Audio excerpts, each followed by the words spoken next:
There is a kind of pain that does not make noise. It does not always scream, it does not always break plates or punch walls or spill out in public. Sometimes it is quieter than that.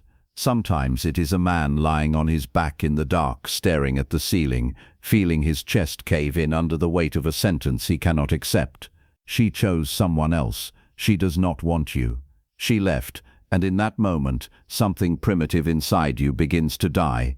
Not just your happiness, your image of yourself. Because heartbreak is rarely just about losing a woman. It is about losing the version of reality you built around her, the future you imagined, the identity you attached to being wanted by her, the meaning you borrowed from her attention. And when that attention disappears, you find out very quickly whether you loved with strength or depended with weakness. That is why this pain feels so humiliating. Not because a woman walked away. Women walk away every day. Men get rejected every day. Relationships end every day. That is life. What crushes you is what her decision exposes. It exposes how much power you handed over, how much of your peace was tied to her replies, her mood, her presence, her body, her approval. You called it love. Sometimes it was. Sometimes it was hunger, wearing poetry. Your heartbreak is not proof that you loved deeply. Sometimes it is proof that you depended too heavily. And that truth burns. Because now you are alone with your thoughts, and your thoughts have no mercy. You replay conversations, you examine every look, you revisit every message, like a forensic investigator trying to solve a crime that has already happened. You stare at the place where things changed, and ask yourself what you missed. Was it something you said, something you lacked? Did she compare you to someone stronger, richer, calmer, more attractive, more dominant, more exciting? Did she lose respect? Did she ever truly love you? Or did you simply mistake temporary affection for permanent loyalty? This is the collapse of fantasy, the collapse of certainty, the collapse of ego.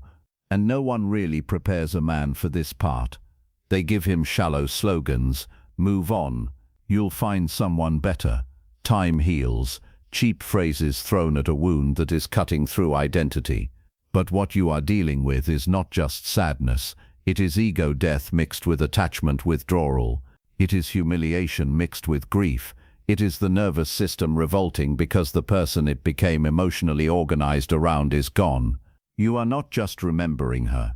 You are detoxing from what she represented. That is why you cannot sleep. That is why your mind keeps crawling back to her page, her photos, her name, the songs, the places, the tiny details that now feel cursed.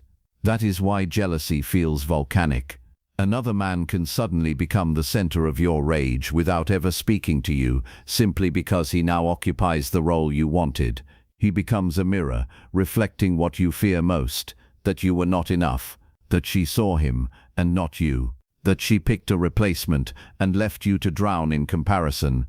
Listen carefully. The pain is real, the humiliation is real, the anger is real, but most of what follows after the wound is self-inflicted. The obsession, the checking, the silent pleading, the fantasies of reunion, the private speeches you rehearse in the shower, the urge to prove your worth to someone who has already made her decision. This is where men destroy themselves. Not at the moment of rejection, not at the moment she leaves, but in the weeks and months after, when pride is gone, structure is gone, and they start kneeling emotionally before the altar of a closed door. The man who chases the one who rejected him abandons himself twice. First when he hands her his worth. Then when he keeps crawling after she has withdrawn hers. This is where you must become very honest. Not emotional. Honest. If she rejected you, the wound is not only that she said no.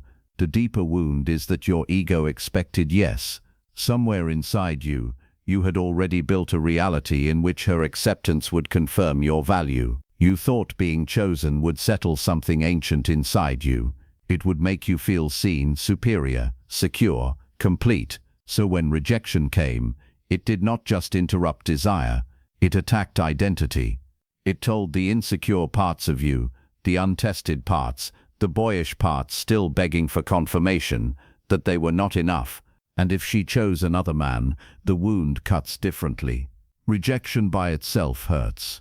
Replacement poisons, because then it becomes visual, competitive, concrete. You do not merely feel denied, you feel outranked, outclassed, publicly diminished. Even if no one else is watching, your imagination turns violent. It puts them together in your mind. It feeds jealousy with images you never asked for.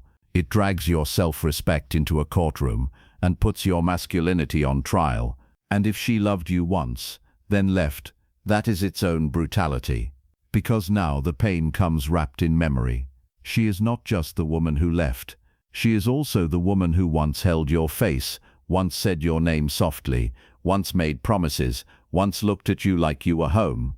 That is why abandonment after intimacy can feel more savage than ordinary rejection. It corrupts your memory. It turns tenderness into evidence. It makes you distrust what once felt sacred. You begin asking whether any of it was real. And even if it was real in that season, it is no longer real now. That is the part men resist. They keep clinging to the ghost of old feelings, while reality has already changed its face. You keep loving a version of her that no longer exists, and then you call your suffering loyalty. No, it is attachment refusing burial. You need to understand something that no wounded ego wants to hear.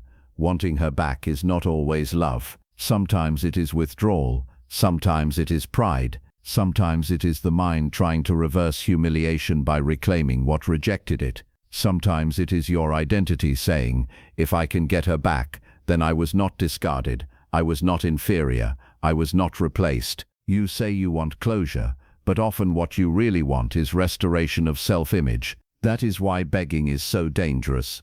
Begging is not romantic. It is not noble. It is not evidence of depth. It is the nervous system panicking and trying to force certainty where certainty has already died. It is your dignity dissolving in real time. It is you trying to negotiate with reality because your ego cannot tolerate finality. You tell yourself one more message, one more explanation, one more late-night confession, one more attempt to make her understand. But understand what?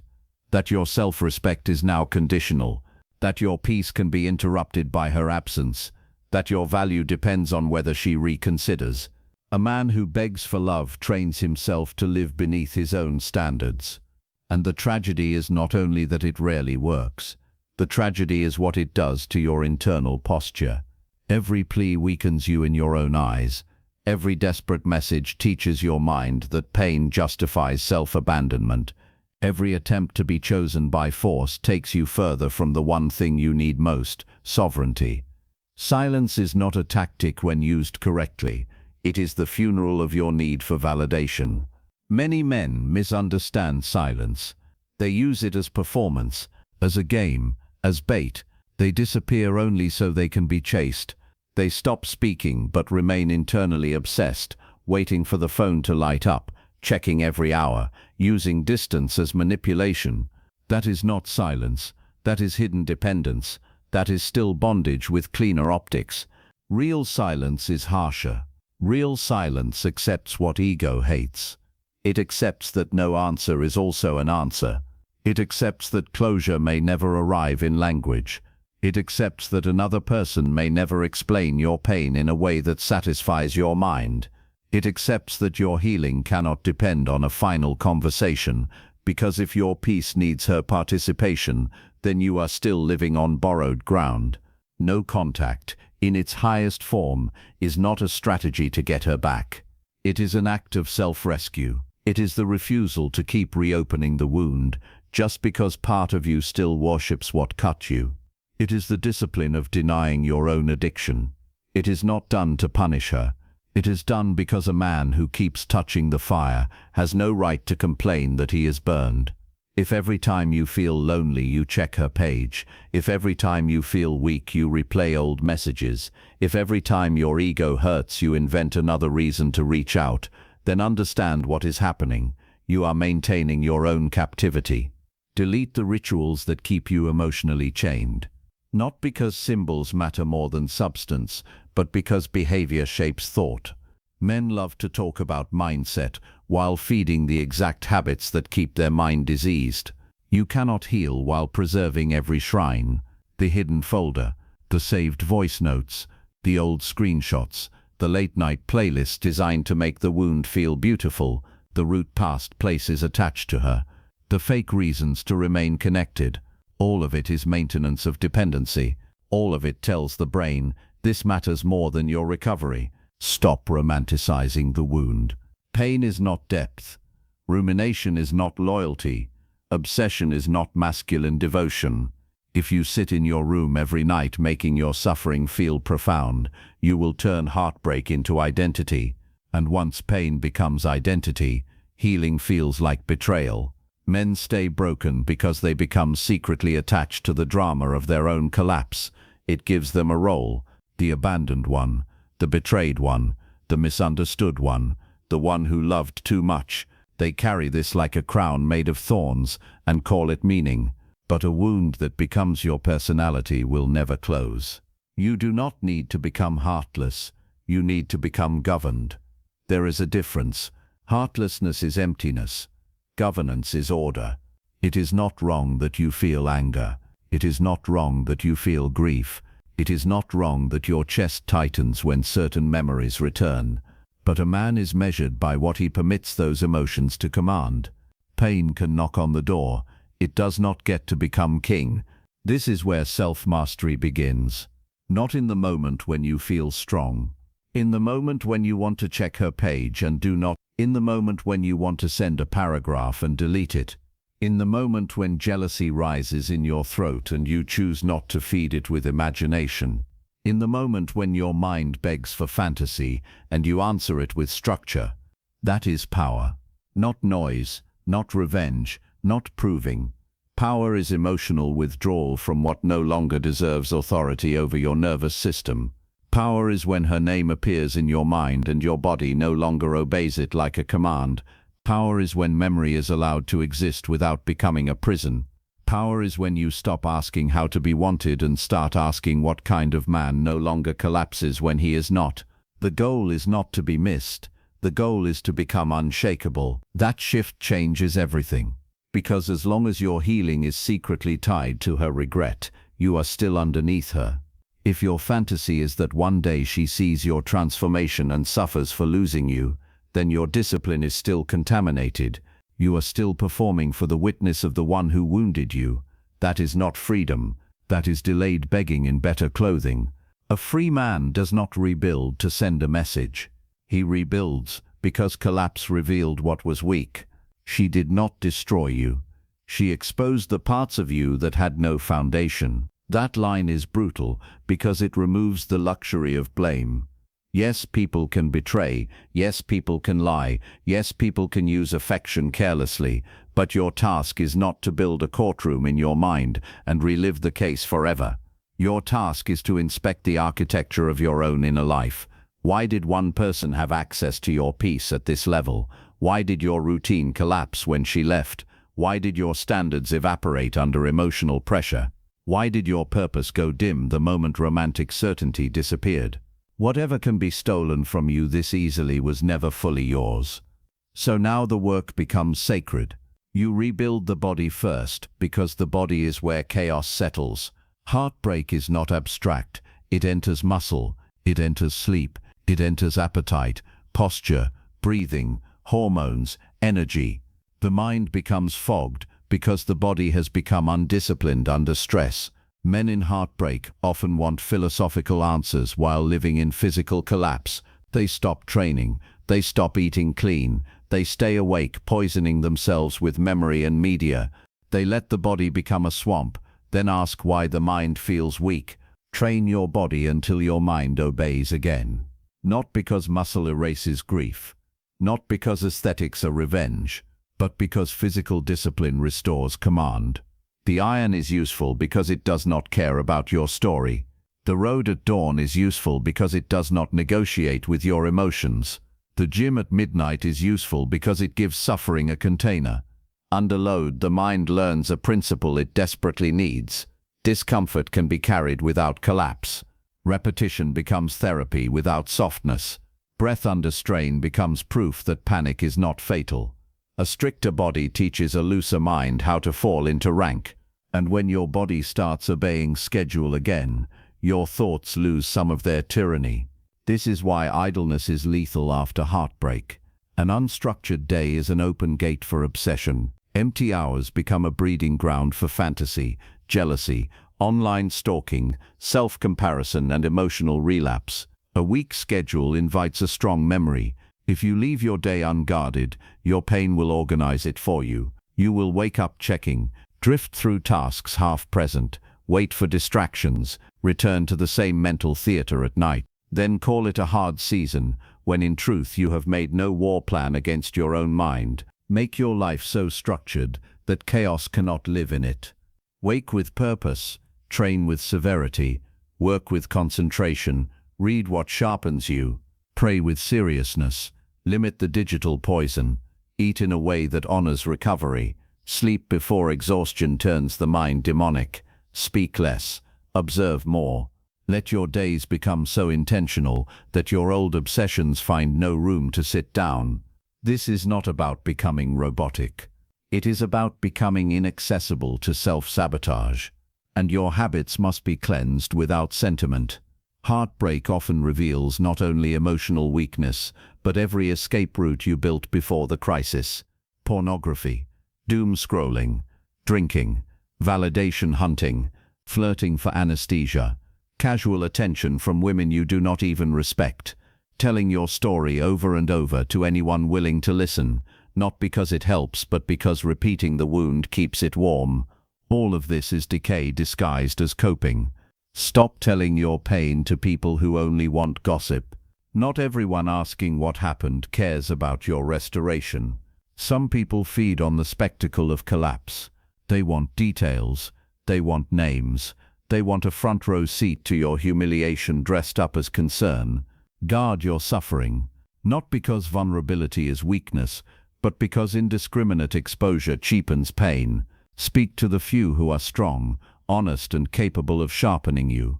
Men of gravity, men who will not entertain your delusions, men who will remind you that grief deserves witness but not indulgence. Return to brotherhood.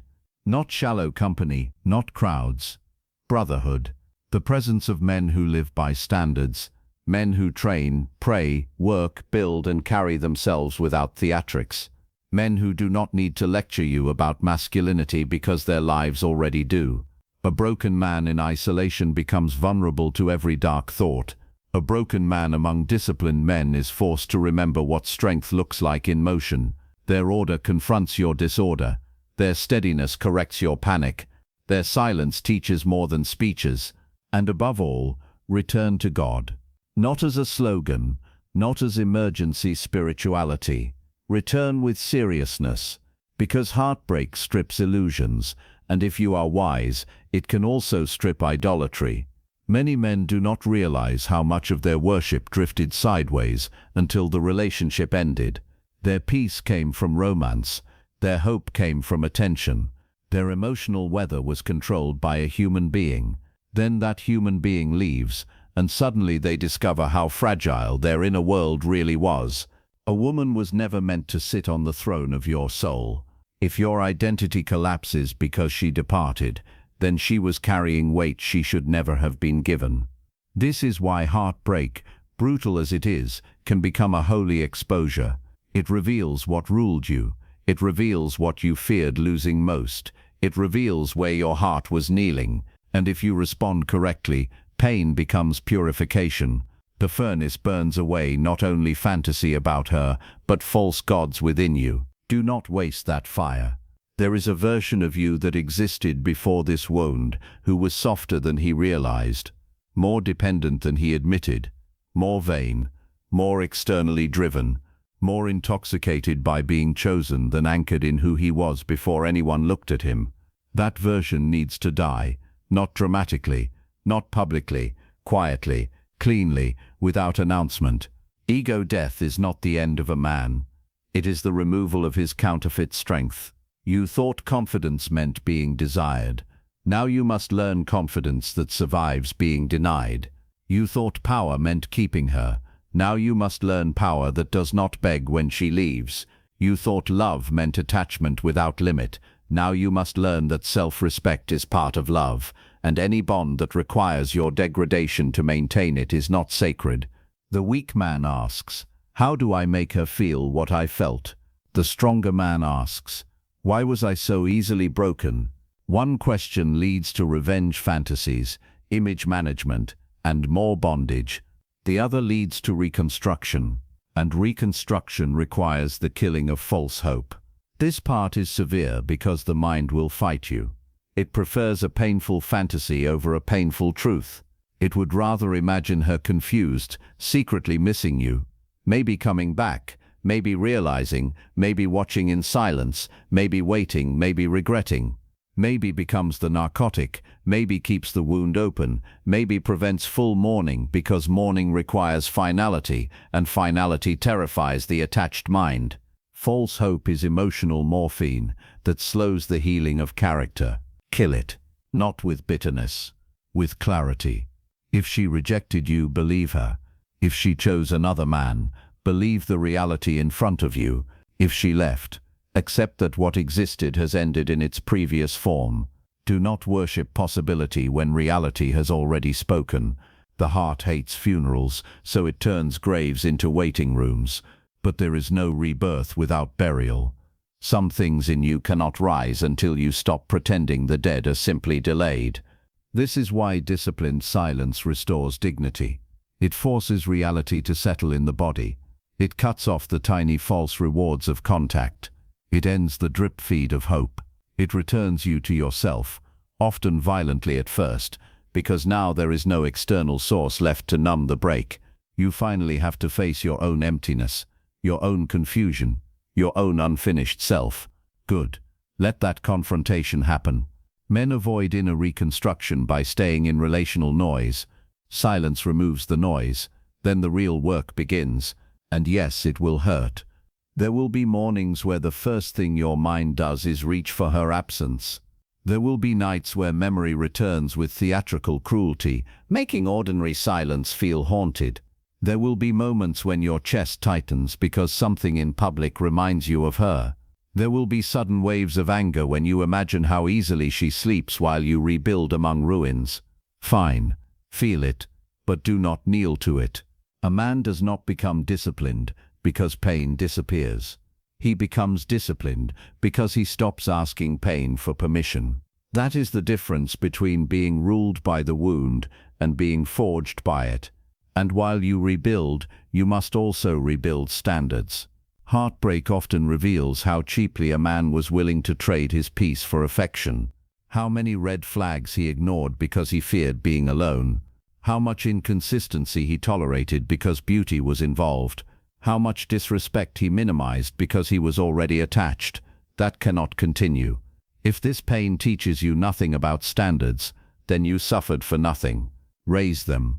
Not into arrogance, into clarity. You should never again be so hungry for affection that you excuse confusion. Never again so flattered by beauty that you ignore character. Never again so terrified of loss that you overinvest where there is no stability. Never again so dependent on a woman's warmth that you lose your posture the moment it cools. Standards are not a list for controlling others. They are boundaries that protect your own peace from your own weakness. You do not need to hate women to become harder to damage. You need discernment. You need patience. You need the ability to observe without projecting fantasy onto someone just because they awaken desire in you. Many men are not heartbroken by who a woman truly was. They are heartbroken by the future they hallucinated around her. They fell in love with imagined permanence, imagined loyalty, imagined meaning. Then reality arrived with a knife. Learn from that. Attraction is not evidence. Chemistry is not character. Attention is not devotion. And a woman loving you in one season does not mean she is appointed to walk with you forever. This truth is not cynical. It is sober. And sobriety is mercy for a man who has lived drunk on fantasy. By now you should understand that becoming colder does not mean becoming cruel. It means becoming less penetrable by chaos. It means your emotions no longer leak into every decision. It means your standards are not suspended by loneliness. It means you can desire without worshipping, feel pain without dramatizing, remember without relapsing, love without surrendering your foundation, walk away without creating a theater around your exit. Cold is not dead. Cold is controlled. Cold is when your pulse no longer spikes at the thought of her, because your inner world has been reclaimed. Cold is when your routine remains intact, whether anyone loves you or not. Cold is when your worth is no longer up for public vote. Cold is when the part of you that once panicked at abandonment has been retrained by truth, labor, prayer, and discipline. This kind of man is dangerous only to illusion. He cannot be manipulated by mixed signals because he no longer bargains with ambiguity. He cannot be baited by nostalgia because he respects his healing more than his curiosity. He cannot be ruled by loneliness because his life has weight beyond romance. He cannot be destroyed by rejection because rejection no longer rewrites his identity. He does not need to be chosen in order to remain himself. That is freedom. And freedom has a cost. It costs you your old fantasies. It costs you the melodrama of wanting to be understood by the one who wounded you. It costs you the childish desire to make her regret everything. It costs you your addiction to being seen as the good guy who suffered nobly. It costs you the comfort of familiar misery. It costs you the songs, the routines, the online habits, the conversations, the late-night weakness, the self-pity, the repeated story. It costs the old self. Pay it. Because on the other side of that, death is a man with a different spine. A man who no longer wakes up asking what she feels. A man who no longer measures his value by a woman's decision. A man who no longer confuses access with intimacy, attention with love, longing with destiny. A man who can sit in an empty room without collapsing into emotional hunger. A man whose prayers became deeper because suffering stripped the fake layers away. A man whose body became sharper because pain taught him to respect discipline. A man whose mind became cleaner because he finally learned that obsession is just worship without dignity. That line matters, so hear it clearly.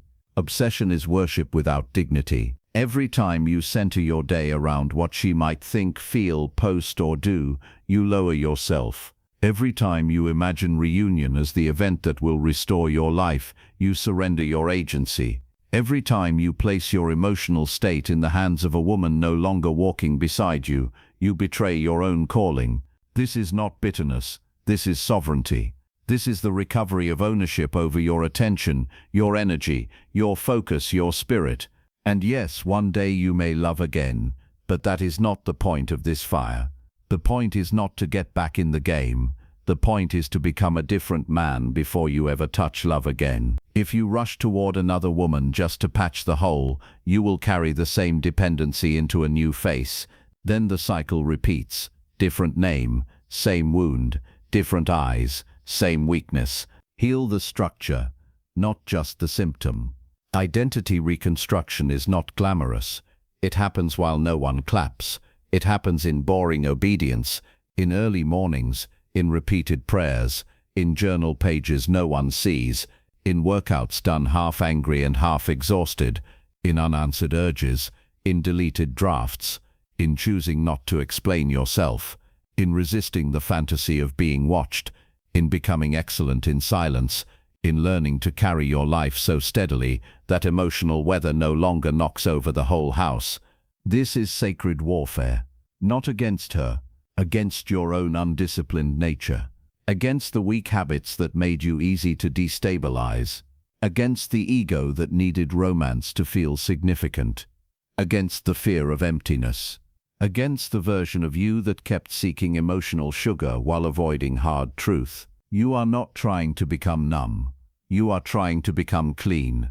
Clean from desperation, clean from neediness, clean from fantasy, clean from the cheap hunger that makes a man compromise himself for temporary warmth. A clean man is hard to break, because there is less inside him that can be hooked. So keep going.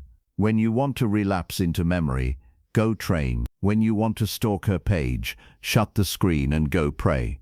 When you want to vent to people who enjoy your downfall, go silent and write the truth where only you and God will see it. When your mind starts building reunion scenes, return to reality and complete the task in front of you. When loneliness tells you to lower your standards, stay alone longer. When ego says prove yourself, refuse the performance. When pain says contact her, bury the urge instead. These are not small victories. These are foundations. Every denied impulse is a brick. Every disciplined day is a beam. Every honest prayer is reinforcement. Every workout completed when your heart was heavy is steel. Every moment you refuse to worship the wound is identity reconstruction. And eventually, something shifts. Not all at once. Quietly. You notice you slept through the night. You notice her name entered your mind and did not control your breathing. You notice the jealousy has lost some of its fire because comparison no longer dominates you. You notice your conversations have changed. Your posture has changed. Your eyes are calmer. Your room is cleaner. Your body feels stronger. Your faith feels less theoretical. Your standards feel more natural. Your need to explain your pain has faded. You are becoming more difficult to provoke, more difficult to tempt, more difficult to derail. This is what rebirth looks like in a man. Not dramatic speeches, not online declarations, not revenge glow-ups performed for an invisible audience. Stillness, precision, weight, and one day, whether she thinks of you or not becomes irrelevant. That is the moment you win, not when she texts, not when she watches, not when she regrets. When her existence no longer governs your internal climate, when her memory becomes just another piece of your history, not the author of your future, when you can thank the pain without wanting the person back, when you can look at the wreckage and say, that was the night my illusions died, and good, they needed to, because now you know something most men spend years avoiding. You know how quickly desire can become dependence. You know how dangerous fantasy is when mixed with loneliness. You know how ego disguises itself as love. You know how begging rots dignity. You know how silence can rebuild a spine. You know how discipline can pull a man out of emotional hell. You know that heartbreak is not just an ending. It is a diagnosis. It reveals where you were weak, where you were blind, where you were vain, where you were spiritually unguarded, where you confused being loved with being whole. And if you answer that diagnosis with seriousness, you do not come out merely recovered. You come out refined, harder to deceive, harder to shake, slower to attach, faster to discern, more rooted in God, more loyal to truth than fantasy, more protective of your time, your body, your habits, your peace. This is what the wound was for. Not to make you bitter, to make you exact. Not to make you hate love, to make you stop kneeling before it. Not to make you fear women, to make you fear self-abandonment more. Not to make you cold in spirit, to make you cold toward chaos. Remember this when the old memories try to seduce you into softness. She was not the center of your story. She was a chapter. Painful, yes. Formative, yes. But still a chapter. If you turn one woman into the meaning of your life, then you were living too small long before she left. Your purpose is bigger than romance. Your calling is bigger than being chosen. Your manhood cannot remain hostage to who stayed or who walked. The woman was never the destination. She was the fire, and the fire had one job: to reveal whether there was steel in you. At first it looked like destruction. It felt like humiliation. It sounded like silence in a room where your mind would not stop circling the same wound. It tasted like sleepless nights, clenched teeth, stale air, heavy music, old messages, private anger, and the slow realization that no one was coming to save you from yourself. Good. Some men need comfort. You needed a furnace. Because there were parts of you that only pain could expose. Parts that still wanted to be validated before they wanted to be strong. Parts that still built identity on attention. Parts that still confused emotional intensity with destiny. Parts that still thought being left meant being worthless. Parts that still believed love was something to beg for, rather than something to meet with equal strength. That man had to go. And now, if you have the courage to finish what suffering started, what rises in his place will not be loud. It will not brag. It will not need to announce its healing. It will not stare at every passing woman hoping to be chosen. It will not chase ghosts. It will not rehearse revenge. It will not build its life around who left. It will build in silence. It will train when tired, pray when dry, work when unmotivated, stand when lonely, discern when tempted, leave when disrespected, and remain whole, whether loved, rejected, desired, forgotten, praised, or abandoned. That is a man, not a boy with better quotes, not a wounded ego wearing dark clothes and calling itself deep. A man, ordered, governed, dangerous to mediocrity, untouched by the games that once would have broken him, capable of love, but no longer enslaved by the need for it, capable of desire but unwilling to mortgage his dignity for it, capable of grief, but no longer interested in making grief his home. So let her go.